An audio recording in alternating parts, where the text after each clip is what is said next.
turns and stops us in our tracks. Bravely we prove in our striving, trudging together each day. Where there's a will, there's a way.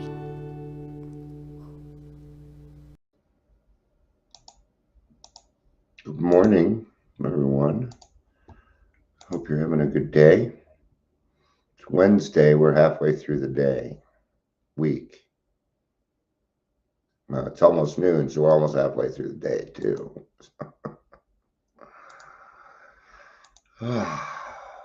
Good times. Good times, great oldies. Sound like a radio station. Okay. Man, everybody's billing. Everybody's like, we've got a billing problem. Somebody snagged,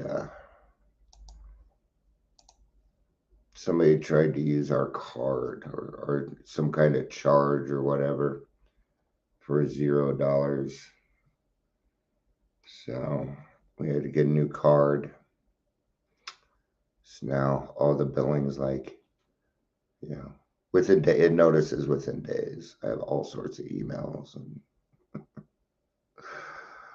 so I guess I know what I'm doing today. I'm changing over all the billing. So good morning, Michelle. It's good to see you. We had a pretty good meeting last night. Yeah, it was different because I didn't have the pressures of the club. I didn't feel the pressure from having to open the club, hope people show up.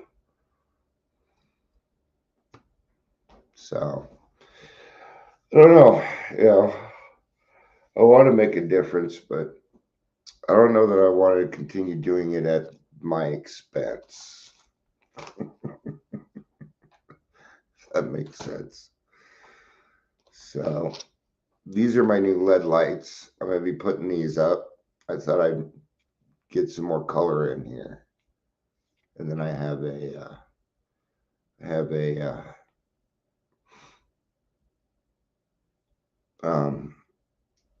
curtain rod coming in. There he is.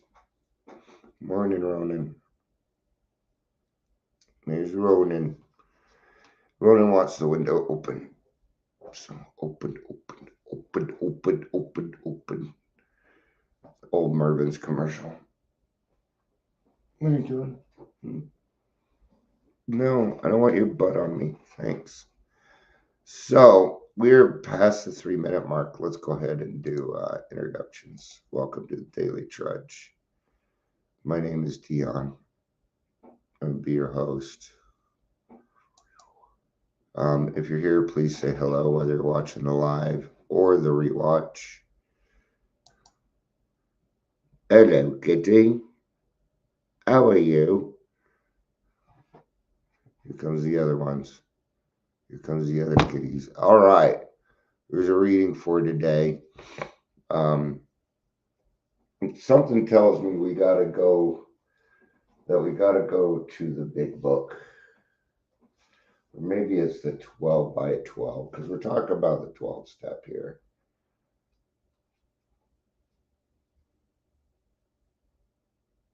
Yeah. Let's go ahead. I'm gonna kind of skim through step 12 in the 12 by 12 is what I will do with this. Service work.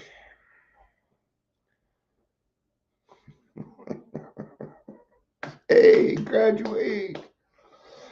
That was the last time I graduated. It was junior high. That was the last time I graduated. I didn't go to high school. I was enrolled, but I didn't go. The joy of living is the theme of AA's 12th step, and action is its key word. Here, we turn outward toward our fellow alcoholics who are still in distress. Here we experience the kind of giving that asks no rewards. So we're not expecting anything in return. Why? Because we've already been given it. You've already been given your gift, man. You're giving it to in advance. AA is kind of like Christmas. It's like Christmas Eve where your parents let you open a present beforehand. Yeah, it's kind of like that. Here you go, dude. I know that's what you want. You gotta move out of the way for me to open it. There you go. One day you'll understand physics. And one of the paradoxes of the program is the fact that I cannot keep this precious gift unless I give it away. So, see, you were given the gift first. Wasn't that nice? Okay. Now you earned this gift, you worked on it. What is this gift? This gift is meeting others where they're at. It's a gift, it's a skill. Okay. Not everybody can do this. Not everybody in the world can do this. In fact, most people cannot. That's why we say things we feel like our way of living would benefit anybody. Why? Because we stole it from the normie stuff anyway. We did? Okay. Here we begin to practice all 12 steps of the program in our daily lives so that those about us may find emotional sobriety, so that we and those about us may find emotional sobriety. And what is emotional sobriety? Emotional sobriety is just growing up. It's just growing up. It's understanding that I've been acting like a child and that I need to grow up. Yeah. There's a big grate on that window. They cannot get out, just so you know. There's no way I'd yeah, not in this area. No outside kitties in this area. No. We got raccoons and foxes. I got, I got falcons. Got a couple rabbits living in the yard right now. When the 12th step is seen in its full implication, it is really talking about the kind of love that has no price tag on it. You know, what is the value of love? It's invaluable, is it not? You can't put a price tag on love. You cannot put a price tag on a human being. What is the cost of a human soul nowadays?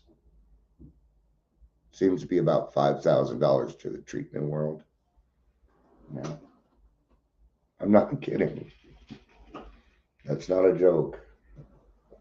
You'll see these people out there. Are you hurting? Are you struggling? Call me. I can help you now. Those people are body brokers. And I usually ask, what's the going price now? They paying you $5 because that's what they pay most people. And they never answer. So I guess it's still 5,000.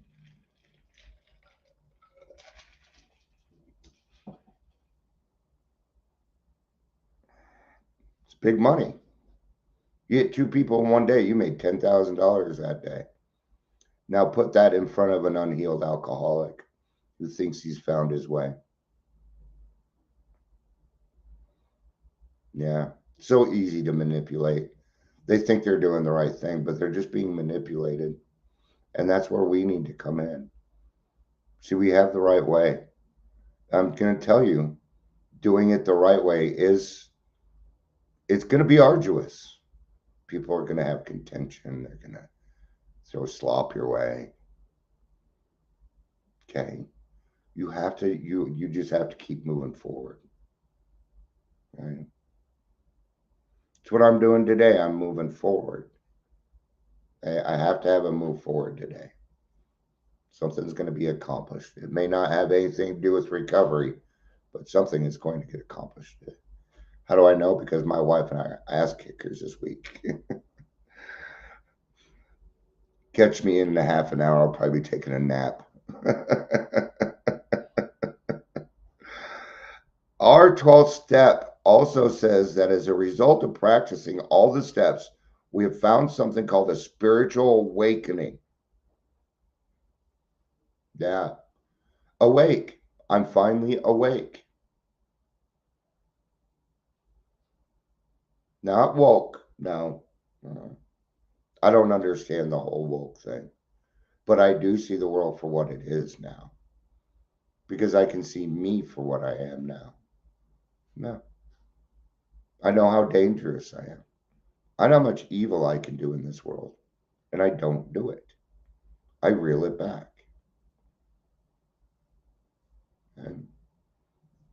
And then I apply the powers of good, which is God, which is my higher power, which is making the world a better place. Right? All right.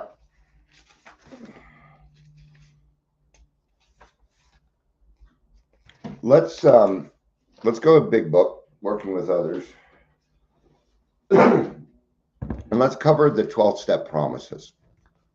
Because there's 12 step promises. There's promises in every step.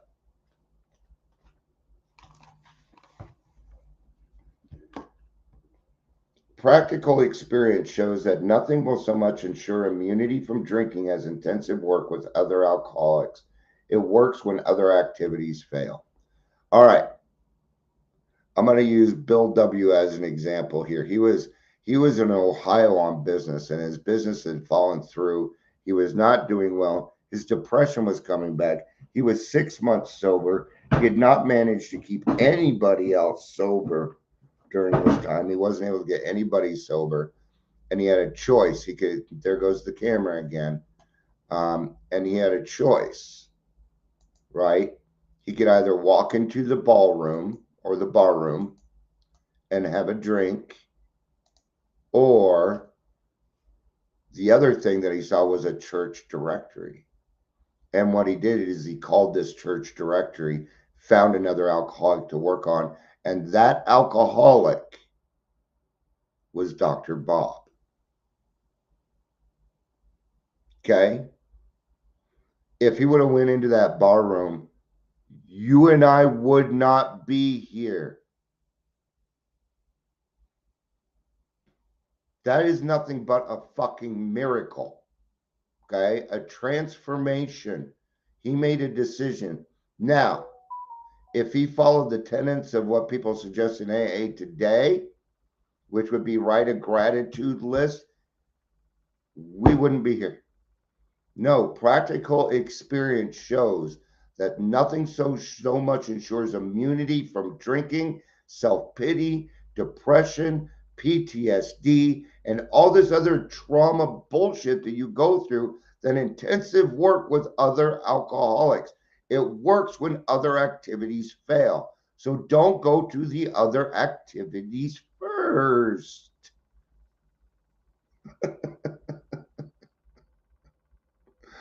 I'm not saying don't be grateful, but be grateful for something that's worth something, like a human life. It is hard for me to be grateful for material things. No, I can't be. I'm happy I have a roof over my head, but it's hard for me to be grateful for it. There are a bunch of people around me that are homeless. And now when they get roofs over their heads, I will be grateful. That's how I feel. Okay? This is how I feel about it. I do gratitude much differently. It's through 12-step work.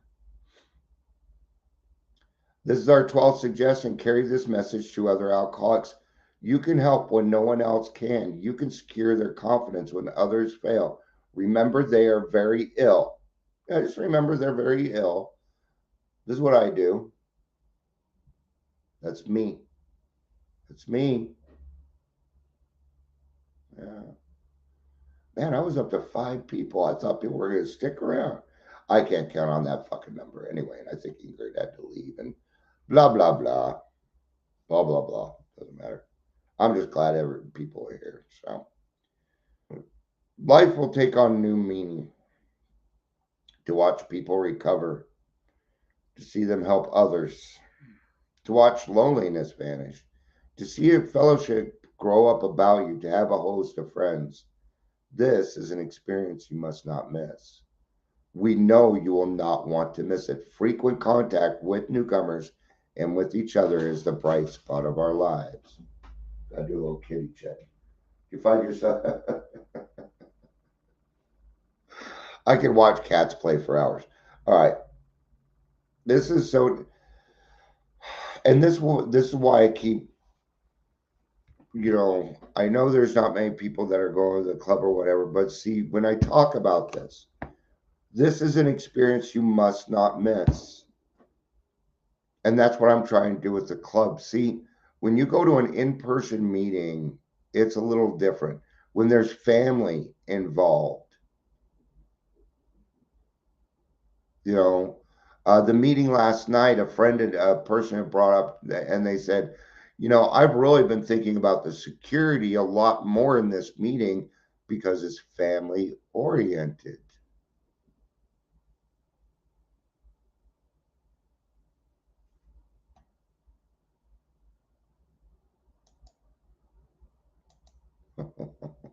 But I do. I've been homeless twice. I've had to bring myself back from homelessness twice. Once when I was 72, 72, 17, last year I was 18, and again in my 30s. Yeah. So actually, I do know. See, that's the thing about me. There's a very good chance I've experienced it. So I've led a very different life. Yeah. So, but I want you to notice what Michelle is doing here. Because I don't want to sit there and say, oh, yeah, I was homeless and I do know better. Because that's just silly. What I'd like to say is, Michelle, I love the fact that you helped me stay in my lane. And thank you for that. So please don't stop. Please don't stop. Because I get it, So I appreciate it. I really do. Okay. That's my friends trying to tell me to stay in my lane, and I hear what you're saying. I'm not working with the homeless right now, so I cannot join that flight at the moment. I'm not ready for it. Yeah. So thank you, Michelle. I appreciate that. There's nothing wrong.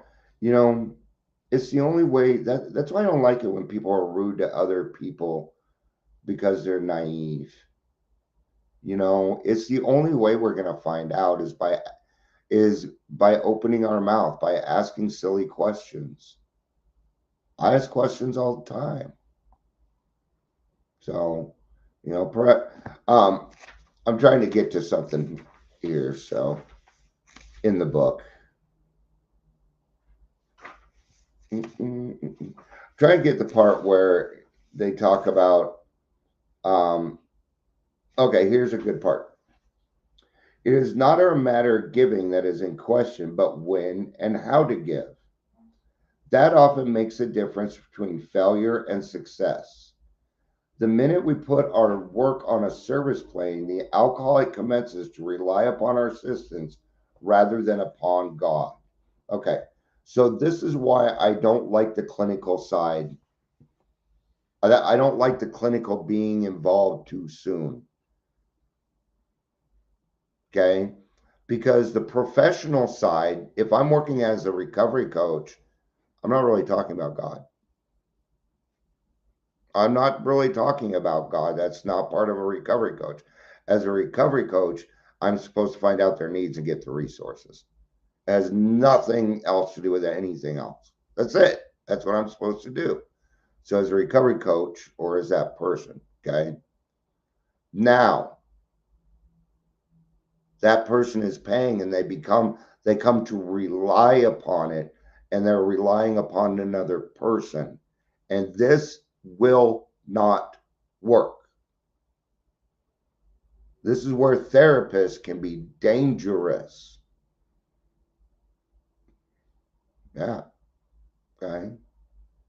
I mean, yesterday I put in a counseling area. Hey, and I was nice about it, but I'm just going to keep it short so you understand. Hey, it's clear that you guys don't know about AA. I'd like to help you with it. What do you think? And I was a lot nicer than that. Okay. Because we need them.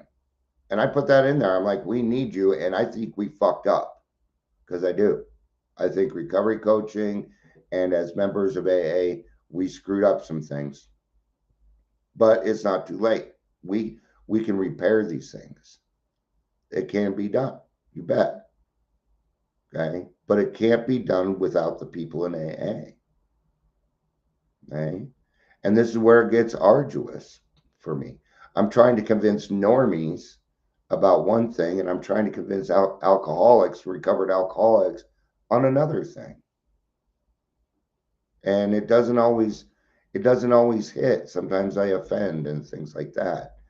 But we all have our roles to play, and people aren't doing that role. They're not in their lane. I think that every new alcoholic after 90 days of sobriety should volunteer at a detox for 30 days. Volunteer. That means you help out. Let's say, okay, helping in groups and things like that. And then you can experience what it is actually like to see somebody walk out of there and recreate their lives in a month. There's nothing like it. And if you haven't experienced it yet, you haven't experienced it yet. And that's what I want for you. I know the feeling, and I want you to have that feeling so you can join me, because it's lonely over here. It's lonely. Right? If I didn't have kids here in Colorado and grandkids, I would have moved out of here already. I'd actually probably be living in Oklahoma. I know, sounds weird, huh? But for some reason, Norman, Oklahoma has been called to me several times, believe it or not. I'm going to do the reading and see what we can get out of this.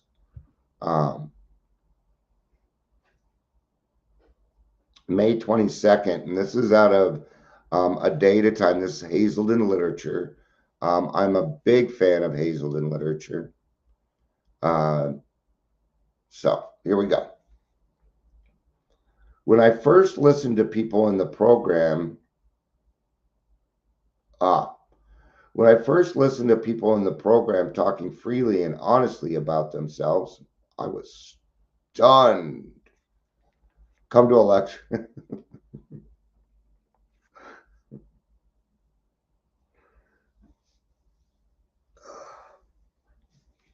I was stunned. Their stories of their own addictive escapades, of their own secret fears, and of their own gnawing loneliness was literally mind-blowing for me.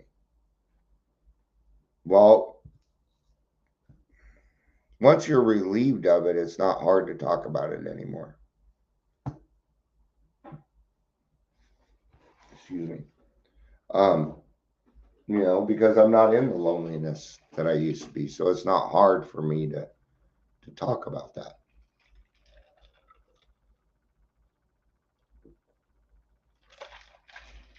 I've done my fourth and my fifth step, and I've admitted all the major things that I've done wrong to God and another human being. And now my story, I am willing to bring up any part of my story if it means it's going to help.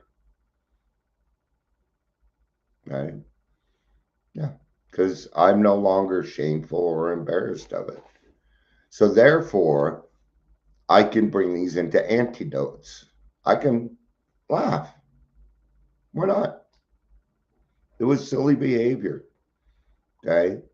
Now, when we're laughing at it, it doesn't mean that we don't care anymore. It means it no longer controls us. It means it no longer controls us. Yep, I'm still here, Ingrid. You have a wonderful day too. Have fun with The Graduate. I discovered, and hardly dared believe it at first, that I am not alone. Yeah, it's hard to believe that there's actually hundreds of thousands of other people, millions of other people like you. Okay. See, the alcohol set you apart. It didn't want you to see it. So therefore, you couldn't. Denial. It's denial. Okay? And denial is not a river in Africa, my friends. It is probably the most deep rooted character defect that we have. And because we start out with denial, we're blatantly naive. Blatantly. We intentionally do not learn so that we do not need to change, so we do not need to grow. Okay? We're emotionally stunted from the time we start drinking. I started drinking at 13. So therefore, inside, I am 13 when I sobered up. Now I'm probably closer to 16. It's moving very slow.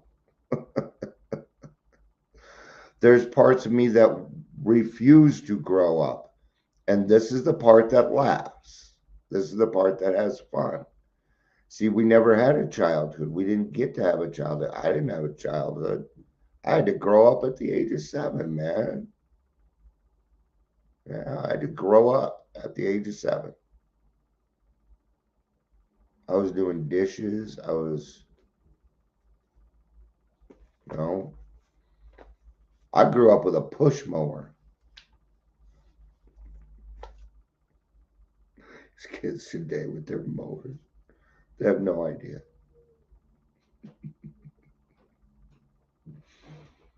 All right. I'm not all that different from everybody else. And in fact, we are all very much the same. I began to sense that I do belong somewhere, and my loneliness began to leave me. Do I try to give others what has been given freely to me? Now, because I talk about professionals and things like that, I want you to know I have a lot of friends that are professionals and are in the program. Okay. But I'm going to tell you what, these people, okay, so I'm going to talk about I'm going to talk about me because I can't talk about other people, but I know they do this. If and when I work in the field, I'm required to sponsor first. Period. My sponsees come first at all times. Why? Because I need to freely give this away first. It needs to be the number one priority. When I'm no longer giving it away freely, I am on a different working plane.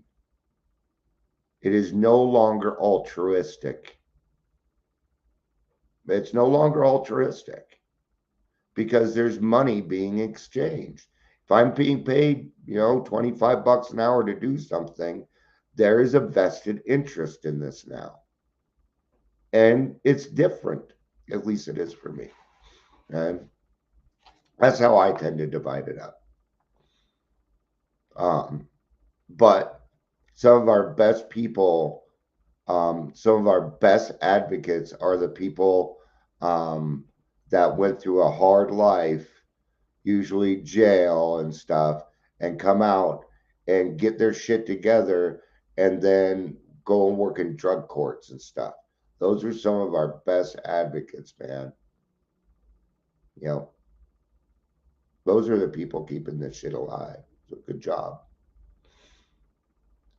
Today I pray, may I begin to see, as the life stories of my friends in the program unfold for me, that our similarities are far more startling than our differences.